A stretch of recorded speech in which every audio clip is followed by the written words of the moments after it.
Hello বন্ধুরা, আজকে রাতে কি রান্না করেছি দেখো, আর আমাকে কমেন্ট করে অবশ্যই জানাবে, ঠিক আছে? দেখো, এই যে পরোটা করেছি কিছুটা, এই 10-12টার মতো, আর অল্প কটা রুটি করেছি, ঠিক আছে, 6-8টা। আর এই যে ডাল মাখনির মতো ডালটা করেছি সব রকম সবজি দিয়ে। আর এখানটা আছে একটা সবজি চটকে, যেরকম ওই ছোট্ট হয় সেটা দিয়ে একটু করেছি, একটু খেয়েছে বলে।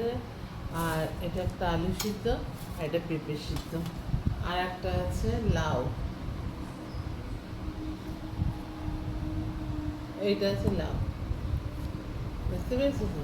ঠিক আছে, এই করেছে, আর কিছু করিনি। ও না না, রসমালাই করেছি। 1 মিনিট দাঁড়াও, আমি নিয়ে আসছি। এই যে রসমালাই বানানো হয়েছে, দেখতে পেরেছিস তো? রুটির সঙ্গে তো খেয়ে আরাম পাবে ওরা। হ্যালো, তোমরা সবাই ভালো থেকো, সুস্থ থেকো, সুন্দর থেকো। Good night, tata.